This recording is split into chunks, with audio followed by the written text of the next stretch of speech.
Siyakwamukela ekhaya lamaphupho.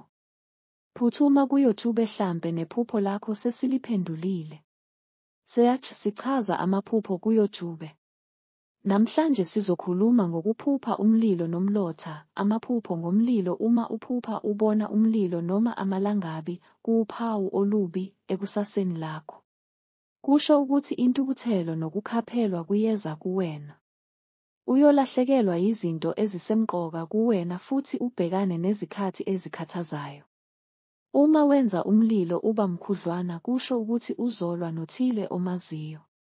Waphupha umlotha kubi kusho ukuthi ishwa liseduze. Waphupha umkhonto, qaphela kukhona umngani wakho okumbela isisele. Ukuziphupha usemkhosini kusho usizi nokufa. Ukuphupha umkhwekazi ethetha kusho ithemba eliyize nenkohliso.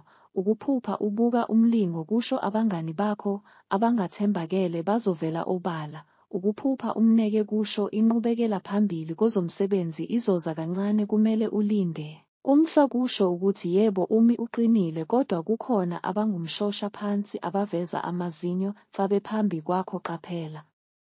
Ukubona umuntu engcwatshwa ngumbiko wokufa kwesihlobo sakho. Xa uphupha kugcwatshwa owakini kusho ukuthi isihlobo sakho sizofa. Ukuphupha usiya emngcwabeni wesihlobo sakho lihle lelo phupho lisho ukuthi uyoganwa yisicebi. Ukuphupha umuncwi kusho isikhohliso nesilingo sokona. Unkoka kusho ukungena kwinxushunxushu ezokona umoya wakho.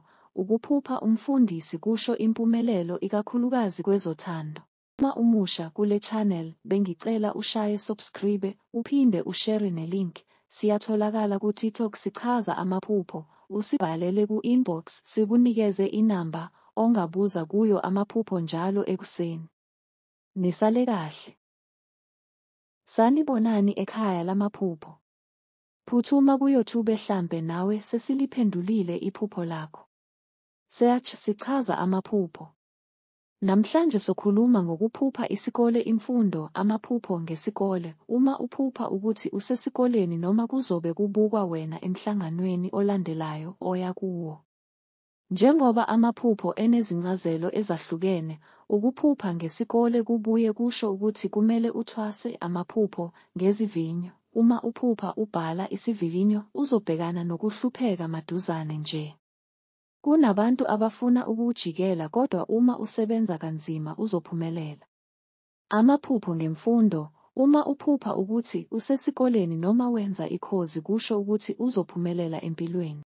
Ukuphupha isikole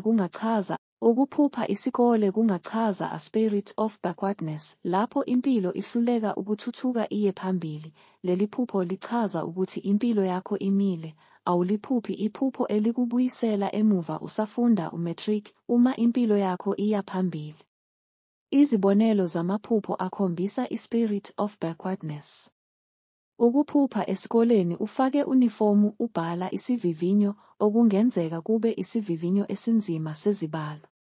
Ukuphupha uphasa noma uphuphe usuku lokuvalwa kwezikole. Ukuphupha usesikoleni nabafundi, abangani bakho owawufunda nabo. Uphuphe uthisha wakho owayekufundisa uthishanhloko. Ukuphupha ungumfundi ekilasini.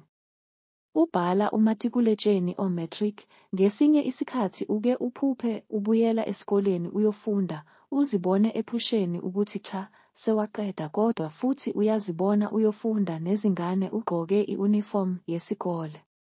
Amaphupho esikole ayahamba uma usuphumelele empilweni. Ayaphela ashabalale uma impilo yakho seyiphumele. Bonani ekhaya lamaphupho. Phuthuma kuYouTube uzofica seliphenduliwe iphupho lakho. Search sichaza amaphupho kuYouTube. Namuhla sizokhuluma ngokuphupha amajuba nezinyoni. Amaphupho ngamajuba. Uma uphupha ubona amajuba kusho ukuthi uzoba nenhlanhla nempumelelo ikakhulukazi uma endiza. Uma ubona amajuba amhlophe kusho ukuthi izinsizi zakho zizodlula maduze. Amaphupho ngezinyoni. Uma uphupha ubona izinyoni kungasho izinto eziningi ezahlukene. Uma uzizwa zicula, kusho ukuthi kuzoba nenkinga maduze. Uma uzibona zindizela phezulu, lokho kusho ukuthi ukhohliswa ngabantu obucabanga ukuthi ungabethemba. Uma uzibona endle, kusho ukuthi uzozwa izindaba ezingalindelekile. Uma uphupha izinyoni ezinkulu, kusho impumelelo uma ucebile, futhi uma uphupha izinyoni ezincane, kusho impumelelo.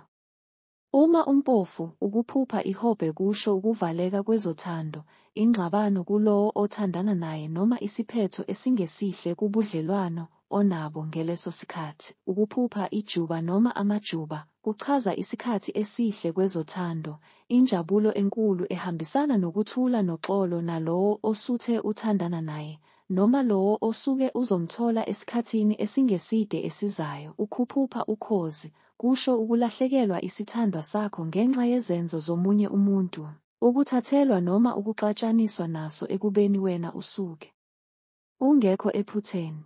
Uma umusha kule channel, bengicela ushaye subscribe, uphinde ushare nelink. Siyatholakala ku-TikTok sichaza amaphupho, usibhalele ku-inbox sikunikeze inamba ongabuza kuyo amaphupho njalo ekuseni. Nisale kahle. Sanibonani ekhaya lamaphupho. Phuthuma ku-YouTube wethu uzofica seliphendulekile iphupho lakho. Search sichaza amaphupho. Namuhla sizokhuluma ngokuphupha isibhamu, amasosha nokudutshulwa. Amaphupho ngesibhamu. Uma uphupha ukuthi umuntu unesibhamu, ngemvamisa kusho ukuthi kunenkathazo ezayo. Uma usizwa sidubula kusho ukuthi kuzoba nokulwa empilweni yakho maduzane. Uma kunguwena odubulayo ngesibhamu, kubi kakhulu. Amaphupho ngamasosha. Uma uphupha ubona amasosha noma amabutho kusho ukuthi kuza inkathazo. Ukuphupha udutshulwa. Ukuphupha kuqhuma isibhamu kungasho ukuthi kunomsindo ongemuhle edlozini. Kumele kube nenhlabuluko, futhi kungasho ukuthi kunemithi emibi abasuke bekugadla ngayo. Ukuphupha umuntu ekuhuba ngesibhamu kodwa ukwazi ukubaleka agcine engakudubulanga kungasho ukuthi impi ozobhekana nayo noma okubi okuzayo uzokunqoba. Ukuphupha udutshulwa. Lelo phupho alilihle, lingasho ukuthi lona okugadla ngemithi uzophumelela. Emva kwaleli phupho ungaphathwa izibhobo noma ikhanda. Ukuphupha udutshulwa kungasho ukuthi kunabantu okumele ubaqaphele abakumise kabi. Ukuphupha abantu ongabazi bedubulana kungasho ukuthi kunabantu osondelene nabo abagadlana ngemithi. Ukuphupha kungabantu obaziyo abadubulanayo khona kungasho ukuthi labo bantu babambelene amaqhubu. Uma uphupha abantu bedubulana, isib, amasosha, bese kudubuleka nawe ngephutha, lokhu kusho ukuthi uzongena ezinkingeni noma uzoba yisisulu ngenxa yabantu osondelene nabo. Uma umusha kule channel, bengicela ushaye subscribe, uphinde ushare nelink. Siyatholakala ku-TikTok sichaza amaphupho, usibhalele ku-inbox sikunikeze inamba ongabuza kuyo amaphupho njalo ekuseni. Nisale kahle. Sanibonani ekhaya lamaphupho. Phuthuma ku-YouTube wethu uzofica seliphendulekile iphupho lakho. Search sichaza amaphupho. Namuhlanje sizokhuluma ngokuphupha amagundwane. Ukuphupha igundane elimhlophe kuchaza inhlanhla, okungaba yinhlanhla yemali, umcebo, ibhizinesi. Ingakho kunamagundane alanda imali, amagundane ayahambisana nemali. Ukuphupha ubamba igundane nakho kuchaza ukuthola into eligugu, noma kungachaza ukuthi uzowina uma ungumuntu ogembulayo.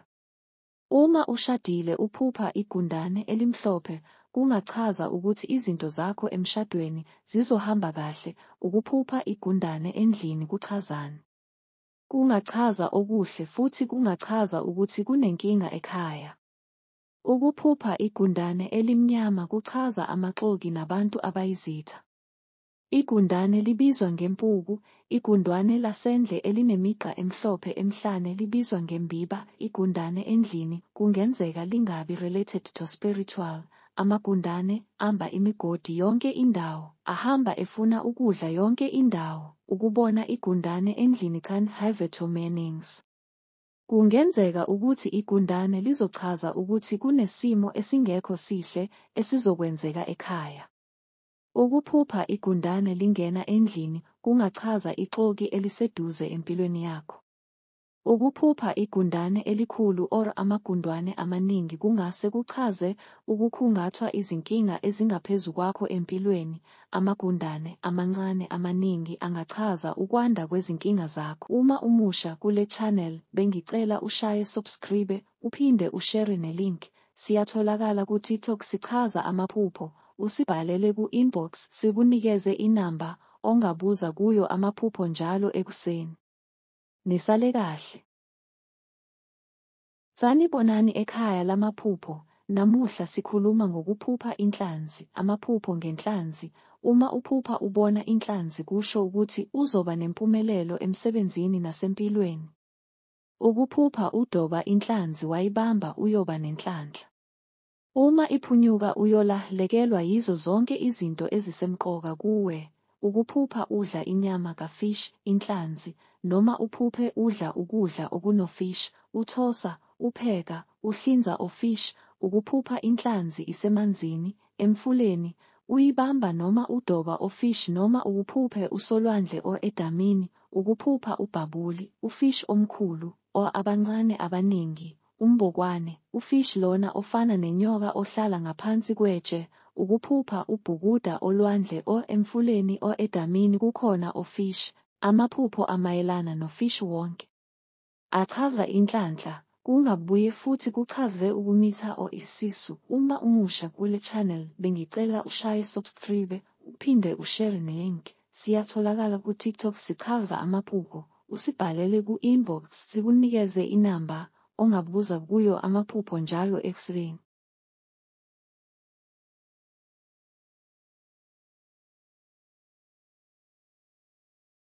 Sanibonani, ngiyanamukela ekhaya lamaphupho. Ungabuza nawe kwi-comment iphupho onalo. Amaphupho ngehashi nembongolo. Amaphupho ngamashi. Uma uphupha ubona ihashi kusho injabulo nokuchuma ekusaseni lakho, ikakhulukazi uma limhlophe. Uma ihashi lithukutheke ngesikhathi uligibele kusho ukuthi uzoba nezinkinga ebudlelwaneni bakho. Amaphupho ngembongolo. Uma uphupha ubona imbongolo kungasho izinto ezinhle noma ezimbi. Uma uyigibele imbongolo kuzoba nenkinga ekusaseni lakho futhi abantu obubathemba bazokuhlubuka. Uma imbongolo ikulandela uyokhathazwa umona nenkohliso kodwa konke kuyodlula. Uma ubona imbongolo kodwa ungathintani nayo kusho ukuthi uzophumelela naphezu kwezinkinga. Uma umusha kule channel, bengicela ushaye subscribe, uphinde ushare nelink. Siyatholakala ku-TikTok sichaza amaphupho. Usibhalele ku-inbox sikunikeze inamba ongabuza kuyo amaphupho njalo ekuseni. Nisale kahle. Sanibonani ekhaya lamaphupho. Iphupho nencazelo. Ngiphuphe nginethwa imvula. Ngabe leli phupho lichazani? Ngabe kusho ukuthini ukuphupha usemvuleni noma uphuphe isimo sezulu elimbi liduma, likhemezela, amafu amambi, linetha? Umoya omkhulu omumbi ophephula izinto, isichotho. Kungaba futhi ukuthi uphuphe izulu elimbi elihlomayo, amafu amnyama phezulu, isishingishane somoya. Kungenzeka uphuphe izikhukhula, uphuphe imibani ishaya phezulu. Leli phupho lichaza okubi. Akulona iphupho elihle leli. Incazelo. Leli phupho lichaza intukuthelo. Kukhona abakucasukele. Kungenzeka kube ngabantu abadala bakini asebashona abathukuthele, noma kube ngabazali bakho abasaphila. Ukhumbule abazali bakho nabo bayidlozi. Uma bethukuthele ngawe amaphupho anjena ayaqhamuka. Amaphupho ngemvula. Uma uphupha lina incazelo iya ngokuthi inamandla kangakanani futhi sekuyisikhathi esingakanani lina. Ukuphupha imvula ejwayelekile kusho ukuthi uzothola okuthile ngokushesha. Kungaba isipho ukuphupha imvula enesivunguvungu. Uma kuyisivunguvungu kunezikhathi ezinzima eziza kuwe. Kuyoba nenkohliso kanye nokungajabuli empilweni yakho, kodwa uma wenza ngokuhlakanipha uyophumelela ekugcineni. Ukuphupha imvula isimile, enelanga. Uma uphupha ukuthi imvula isimile futhi nelanga seliphumile kusho inhlanhla ekusaseni lakho. Ukuphupha unethwa imvula kusho inhlanhla enkulu, ukudlula kwakho ezimgqinambeni obubhekene nazo kanye nokuza kwezinhlanhla empilweni yakho. uma umusha kule channel bengicela ushaye subscribe uphinde ushare nelink. Siyatholakala ku-TikTok sichaza amaphupho, usibhalele ku-inbox sikunikeze inamba ongabuza kuyo amaphupho njalo ekuseni. Nisale kahle. Amaphupho ngesinkwa. Uma uphupha ukuthi udla isinkwa kusho ukuthi kuzokwenzeka izinto ezinhle kuwe futhi uzophumelela empilweni. Kodwa uma udla isinkwa esinezinhlamvu eziningi nokolo oluningi phakathi kusho ukuthi kungenzeka ukuthi ubhekane nesikhathi esinzima emsebenzini. Amaphupho ngetiye. Uma uphupha ukuthi uphuza itiye kusho ukuthi izinto ezinhle ziyeza kuwe. Asho ukuthini amaphupho ngekhofi? Uma uphupha ukuthi uphuza ikhofi kusho ukuthi kuzokwenzeka izinto ezimbi maduzane. Kuphakathi kokuthi uzolwa noma umuntu omethembayo, kuzotholakala ukuthi uyimbuka. Amaphupho ngoshukela. Uma uphupha usebenzisa ushukela kusho ukuthi awuzukuba nemali eyanele yazo zonke izinto ozidingayo. Amaphupho ngendlu yokudlela. Ukuphupha usendlini yokudlela udla. Lokho kuyibika lokuthi esikhathini esingengakanani kukhona abantu ozohlangana nabo, kuthi isiphetho sokuhlangana nabo nokubazi kube ukuphembeka kobungani. Leli phupho liyafana nokuphupha incazelo yalo. Kanti uma uzophupha usendlini yokudlela kodwa ube ungadli lutho, lokho kungase kube yibika lokudlula emhlabeni kwesihlobo sakho. Uma umusha kule channel bengicela ushaye subscribe uphinde ushare nelink. Siyatholakala ku-TikTok sichaza amaphupho, usibhalele ku-inbox sikunikeze inamba ongabuza kuyo amaphupho njalo ekuseni. Nisale kahle.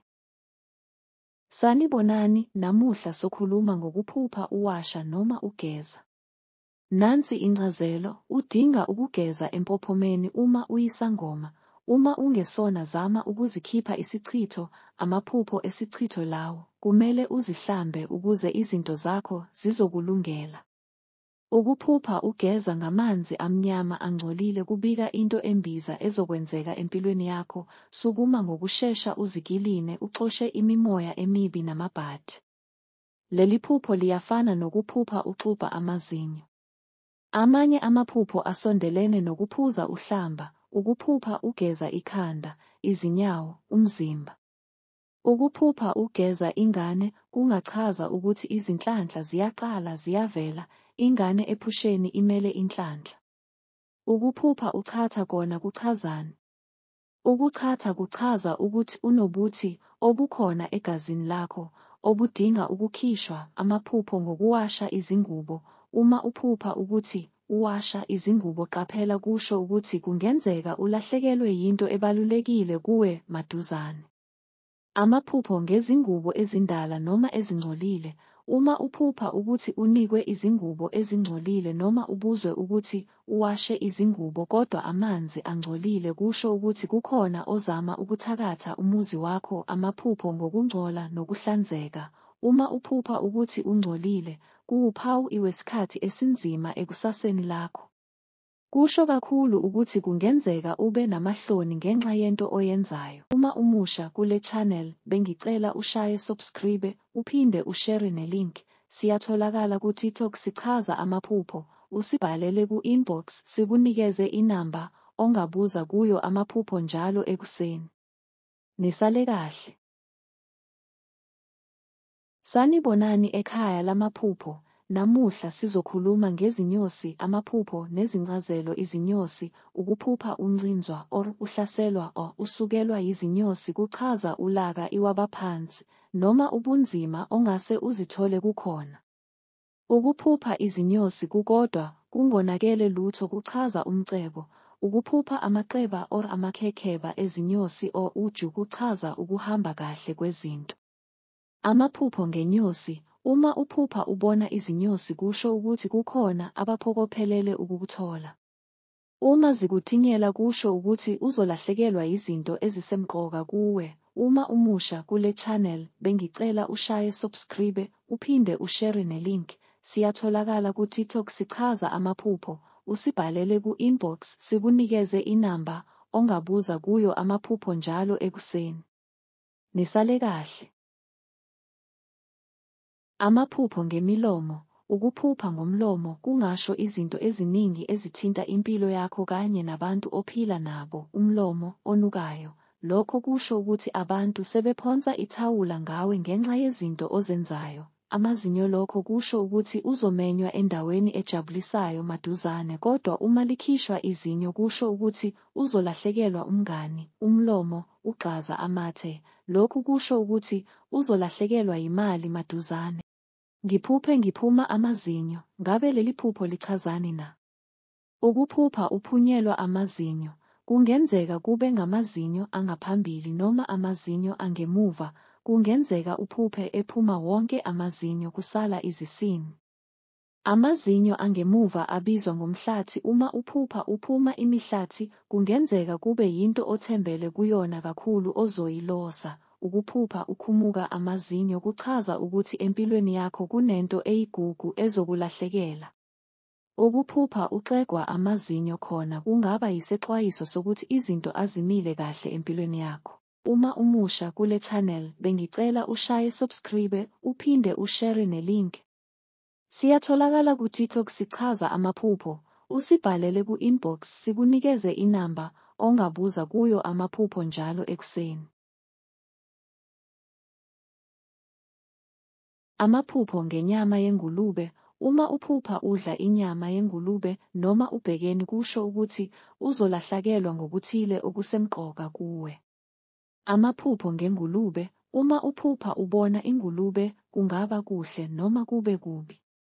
Uma yeqa endleleni yakho bese ibaleka kusho ukuthi wena uzophunyukwa yithuba elikhulu.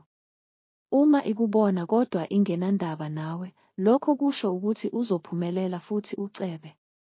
Uma uphupha ngengulube yesilisa ngokukhethekile, kusho ukuthi umkakho uzoba yinkinga. Uma uphupha ingulube efile uzothola izindaba ezinhle ezivela kude. Ukuphupha ingulube futhi kungabika ukuvela kwemfihlo enokungcola phakathi. Uma uphuphe ingulube kubalulekile ukuthi uqaphele indawo ekuyona leyo ngulube kulelo phupho lakho, ngoba kukuleyo ndawo lapho imfihlo esuke izovela khona. Uma uphupha izingulube zilumana, lokho kubika ukuthi ukuvela kwaleyo mfihlo kusuke kuzoletha ingxabano, inzondo noma ukungazwani kulabo abathintekayo kuyona. Uma izingulube zingalumani, lokho kusho ukuthi leyo mfihlo izoletha ukudumala nje kuphela. Uma umusha kule channel, bengicela ushaye subscribe, uphinde ushare nelink. Siyatholakala ku-TikTok sichaza amaphupho. Usibhalele ku-inbox sikunikeze inamba ongabuza kuyo amaphupho njalo ekuseni. Amaphupho ebhadi. Amaphupho ebhadi isikhathi esiningi awadingi ukuthi ahunyushwe noma achazwe ngoba okwenzeka kulona kusuke kuyilokho okuphuphayo. Uma uphupha usendaweni emnyama ungakwazi ukuphuma kuyona, kusuke kuyibhadi ongeke uphume kulona. Uma ujwayele ukuphupha leli phupho kubalulekile ukuthi uma ungumuntu okholelwa ezintweni zesintu uhambe uye kulabo ababonayo noma izangoma. Usuke utshengiswa ukuthi izinto zakho zimnyama azilungile. Ibhadi liyenziwa ngumuntu owumthakathi enza ukuthi ungalungelwa yilutho empilweni. Kuthi noma uzama izinto ezikuyisa empumelelweni kungalungi lutho.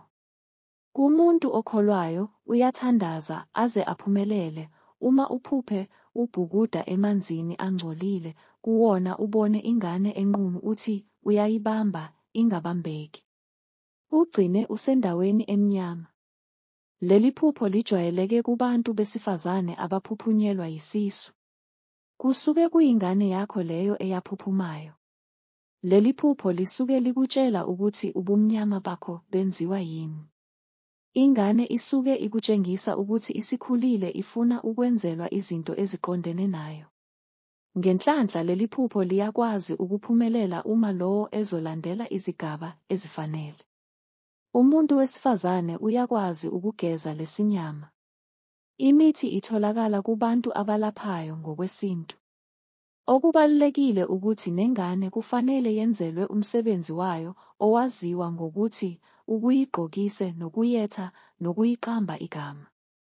Uma umuntu elandele lezigaba ezingenhla isinyama siyasuka. Uma uphupha umuntu ekudunusela engagqokile okungabe uyamazi noma awumazi, lokhu kuchaza ibhadi elihambisana nesichitho eliza kuwena. Kokunye kuyenzeka kuvele umuntu omaziyo kwenzeke kube uyena okuphosa ngesichitho.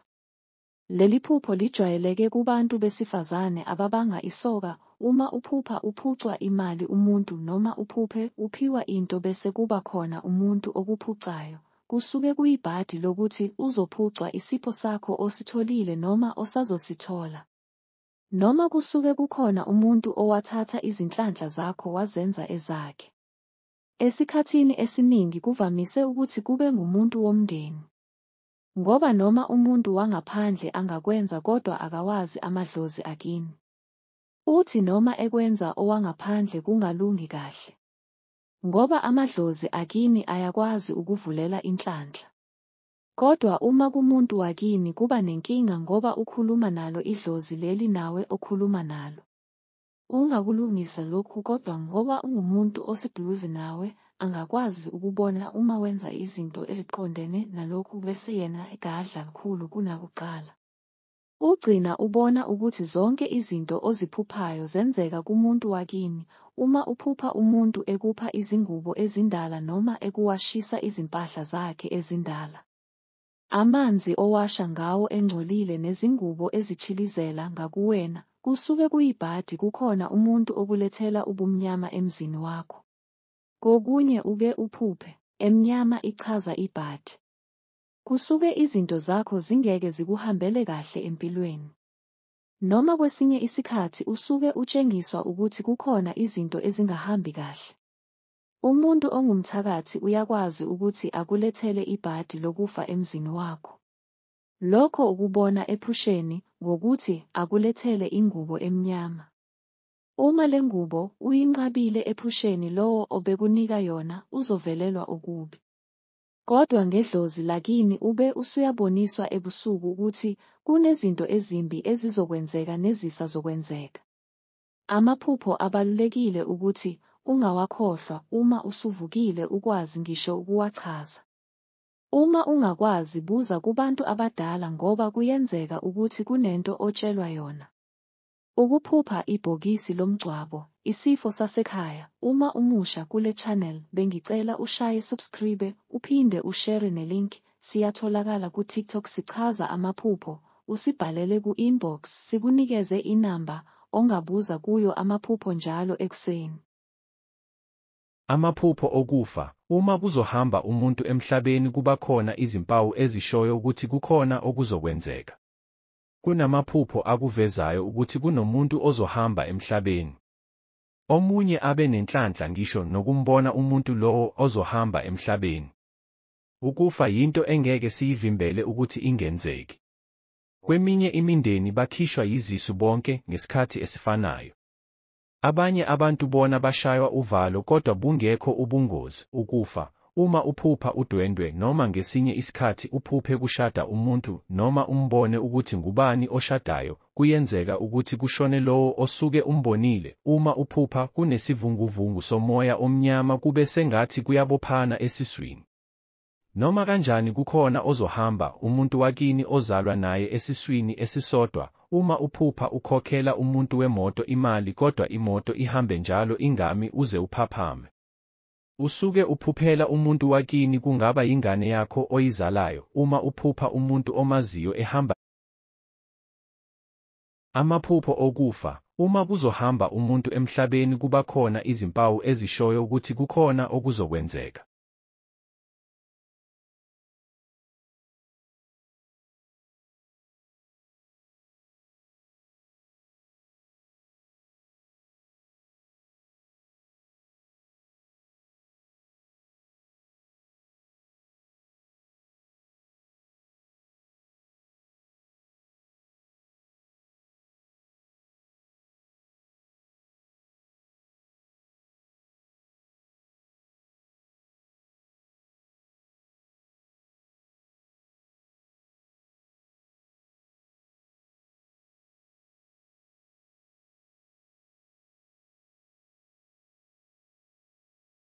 Ngabe lichazani iphupho lokuphupha imoto udriver?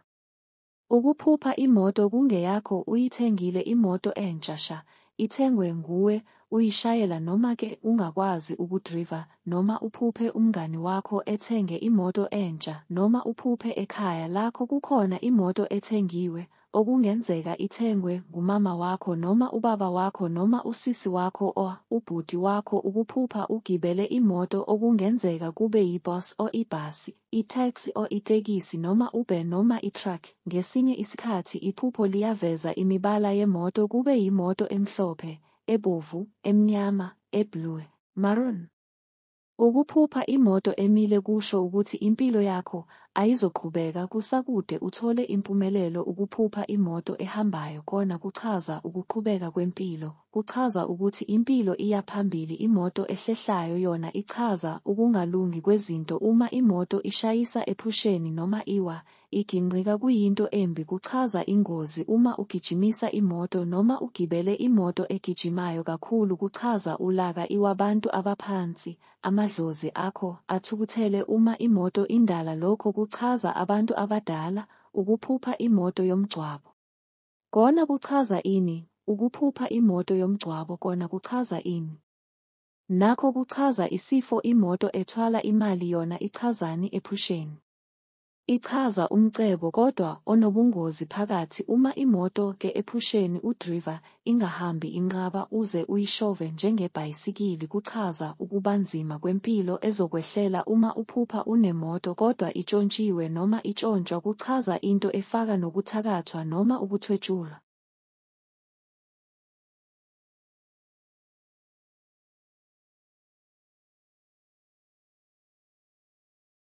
Nginibingelele, nginamukele la esichaza khona kabanzi ngamaphupho. Uma ukuthi umusha wena kule channel bengicela bakithi ukuthi ushaye subscribe, ushare link, ucele-ke nabaseceleni ukuthi nabo bezo-subscribe ukuze-ke bezokwazi kabanzi ngamaphupho ababanawo ukuthi la maphupho abike ukuthini ey'mpilweni zabo. Ku-TikTok siyatholakala-ke nakhona, usesha nje ukuthi sichaza amaphupho uzofica inqwaba yamavidiyo. Ku-YouTube usesha ukuthi sichaza amaphupho uzofica-ke amavidiyo khona emaningi kakhulu ephelele futhi. Ku-TikTok ngicela ungi-inbox ucele inamba ukuze uzongi-WhatsApp ungibuze njalo ekuseni uma-ke uba nephupho. Khona ubuzile kuma-comment ukuthi ukuphupha ummbila ngabe-ke lokho kubika ukuthini? Ake singene-ke la kummbila sichaze nje kabanzi. Uma uphupha udla ummbila kusho ukuthi-ke uzoceba futhi ujwayele ujabule empilweni. Uma kunganele-ke ukuthi wonke umuntu adle noma-ke kusho ukuthi-ke uzobhekana nobunzima obukhona empilweni yakho. Njengoba besisakhuluma-ke ngommbila, ake singene-ke ukuphupha amasimu. Ukuphupha insimu yokulima nezitshalo kusho ukuthi-ke ulaka lwabaphansi. Lolu laka lungachaza-ke ukunganeliseki kwabo ngokuthile okwenzeka ekhaya noma okumele-ke engabe kuyenzeka noma kwenziwe kodwa-ke akwenziwanga.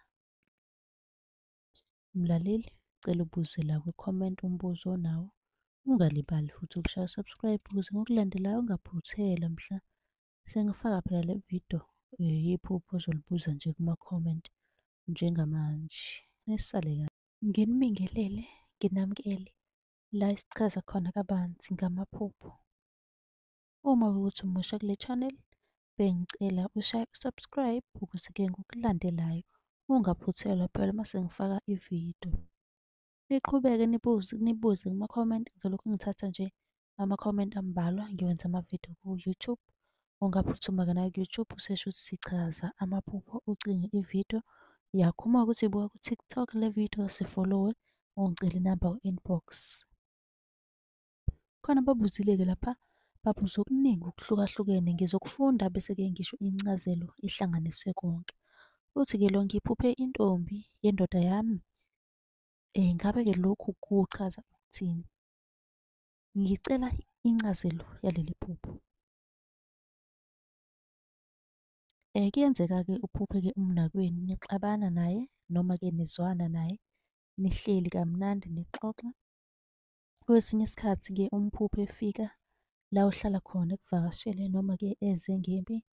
Kuyenzeka futhi umphupho ekushaya noma-ke umphupho umshaya or umphupho ulwa nomnakeni. Ukuphupha ulwa nomnakeni, ukuphupha uhleka, ukuphupha uxoxa naye, ukuphupha ujabulile, ukuphupha umnakwenu ekhala, ediniwe, nixabana, ethetha, ekwatile. Incazelo yakho konke-ke lokhu engikushilo ababuzile ngicabanga ukuthi bazolalela. Umuntu ojola nendoda yakho ephusheni uchaza isitha. Ungizwe kahle, angishongo ukuthi uyisitha yena, kodwa ephusheni usuke emele isitha.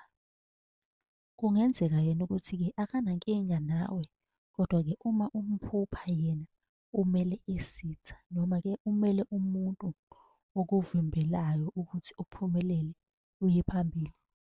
Ungaze-ke uxabane nomnakweni ngephupho kanti cha, akenzi lutho. Mlaleli ungakhohlwa phela ukushaya subscribe. Cele-ke nohleli nabo ukuthi be-subscribe, ubuze-ke umbuzo nayo kwi-comment section. Nisale kahle. Nginibingelele, nginamukele la esichaza khona kabanzi ngamaphupho.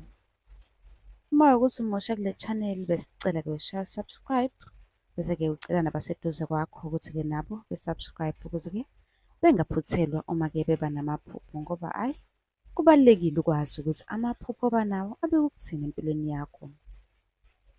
Uma ukuthi buka ku-TikTok le video ngiyibhalele ku-inbox ucele inamba ngizokunikeza, uzosibhalela ku-WhatsApp la uzosibuza khona njalo ngamaphupho. Namhlanje sizokhuluma ngokuphupha umakhalekhukhwini noma ifoni. Ukuphupha uphiwa ifoni kuchaza ukuthi kunosizo ozoluthola ezinkingeni obhekene nazo. Ukuphupha ufonela i-wrong number kuchaza